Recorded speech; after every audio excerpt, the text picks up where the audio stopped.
Yo, what's up, Gear Nerd? Just your buddy Dustin from Blue Collar Gear Review. Coming today with something really fun and really cool. You may have recalled or you may have seen the prior video where I did a demo of the LY Rock 3-channel preamp. It's kind of a KSR clone. Today is not about this guy, but we're going to use this guy in pairing with the Seymour Duncan PowerStage 170. This is a super cool unit. Been wanting to try one for a little while, and a buddy of mine, my friend Ben Smith, real super guy, always loans me gear for the channel, so thank you, Ben. Stopped by and dropped this guy off and wanted me to give it a try with this three-channel preamp. I will say that I have already been sort of messing around with this stuff, and if you've watched any of the videos, I try to give you kind of my first-time review or my first-time impressions of stuff as a gigging and working musician. I did not want to put you through that today. I wanted you just to kind of hear my opinion right off. And just as a working class musician, could I be happy or would I be happy with a very small rig of this style? If you've seen any of the videos, I use 5150s for most things. I'm a Mesa guy. I love tube heads. I love loud amps. And I always wondered, could this give me that same tonal happiness? And I actually was very surprised that it certainly can. Note in this particular demonstration, I have a 212 cabinet, EVH 212 cab. When I took this downstairs to the larger studio room where you may have seen some other demos, I hooked this guy up to a pair of crank 412 16 ohm cabs. So the pair of 16 ohm cabs would give me an 8 ohm load, and it was still plenty loud. This unit will run 4 through 16 ohm cab combinations. So if you have a 16 ohm or two 16 ohms to make an 8 and so on and so forth, you would have no problem running with your band or a music venue. Honestly, I think this has enough on tap to piss off most sound guys anyway. So I think that if you're looking for big and loud and full and just very tonally whole that you're used to getting with a tube head and you have a limited space, this would absolutely get you what you're looking for. This is just a little monster power supply, just to kind of make sure I have clean power for the house and stuff. But to give you a sense of scale, it's kind of the size of almost a rack unit, right? You can grab this guy, you can put you a delay or a chorus if you want something a little bit more saturated there on a board. You can put this and make this the main part of your pedal board if you wanted to surround it with pedals and stuff as well. Real quick, I've not seen a lot of videos, so I just want to call out, like, if you were to run this like you would a pedal board and an amp with an effects loop and all that kind of fun stuff, anything you put before the preamp, like your tuner, your noise gate, would all behave as if it would if you're plugging it directly into the front of your amp. And then you would introduce your modulation after your preamp, so your delays and choruses and stuff like that, if that's the sound you like to go for. I like the wet stuff in the effects loop. Anyway, it's not what the video is about. The video is about, can this small unit deliver with massive power? And the amps, and to my opinion, my honest opinion, the answer is absolutely yes. Let's dive in. I want to show you up close the pedal. I want to let you hear it, some of the tones I'm getting out of the 3-channel preamp. Again, this is a clone. I never expected greatness out of it, but it does do a good job, for the budget ear. So super happy. So let's dive in.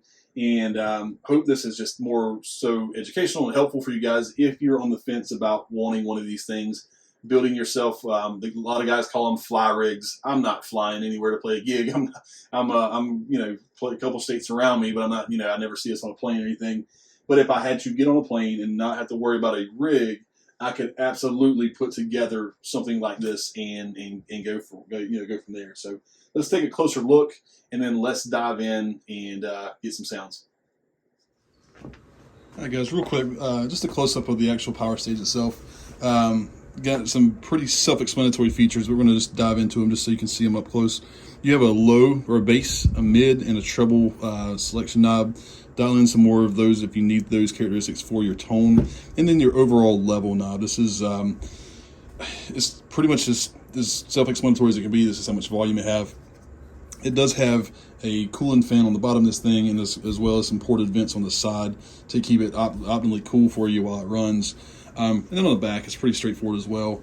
You have your IEC input, your power off and on, your loudspeaker output, and then your input of your of the device itself. And then you'll note that it has a 4 to 16 ohm power handling. Pretty straightforward connection. Your whatever pedal, whatever preamp you're going, comes out of your preamp into the input of the rig, and then the speaker out goes to your cab, and you're rocking and rolling. So let's jump in.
Alright guys, real quick, I wanted to just go through the signal chain one more time and just kind of just show you guys at the back end of the sound clip what I was using. I really liked the tone myself. I thought it was really just a solid tone for, you know, just spending some time and getting some just different modern hard rock sounds out of it. Use my PRS Mike Shock baritone guitar with bare knuckle Black Hawks in it, if you're familiar with those guys. Love the pickups. I think they're really hot.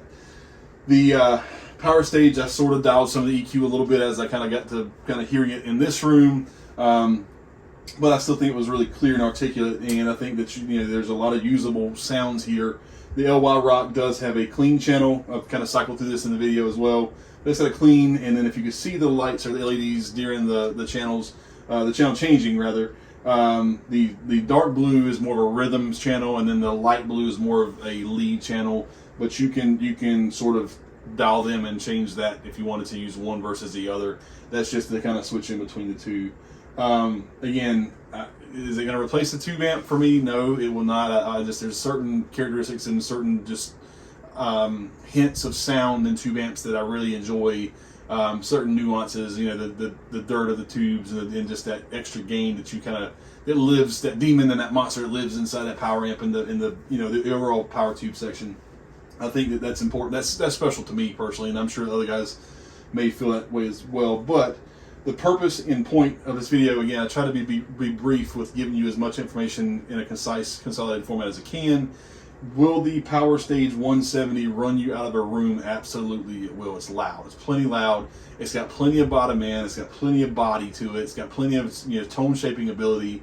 You can run two 12s, two 412 cabinets. I've done it just today. This demo is just a straight up 212 EVH cabinet, 16 ohm. For the demo purposes of a small footprint, if you had to leave a small footprint wherever you are. I really like it, and if you're on the fence about will this give you what you need, there are some distinct differences. I think there are like the other versions of these things have some stereo ins and outs and things of that nature. But for a pedal board rig with some sort of preamp or some sort of distortion pedal in front of it, like, you have so much with the ability to be so small in that space. Saw another video, and just by itself, you know, the PowerStage has a very clean, clear signal, so it doesn't introduce a lot of noise. You know, I was showing you the clean channel on the LY Rock, and that's pretty much just a clean buffer there. Very very transparent, very clean. You can introduce a good distortion. You could introduce good overdrives.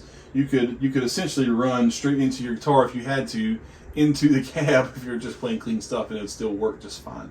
I'm very impressed. I'm very blown away with how much you can do in such a small footprint of space these days. I'm stubborn. I'm old school. I like heavy lugging, you know, heavy boat anchor amps and making my bandmates help carry them. But as I look at some of the gear that's out there now, when I was building some of these rigs, you know, this could live on a pedal board with a few modulations, a noise gate and a tuner, maybe a wireless, and you take up a fraction of the space with still being able to just have just crushing delivery of tone, which I'm just absolutely impressed with and blown away. So if you're on the fence about what these will do for you, I certainly recommend it. I think they're good pedals. And this is not a pedal itself, but it's in your pedal array, I guess. Pedal size power is kind of what I was trying to say there.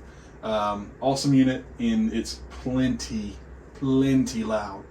Do not let the halfway points on this thing fool you when I was showing up close. There's so much volume left on tap with this setup. So anyway, thank you for watching. I hope this is helpful, and as always, we'll see you on the next one.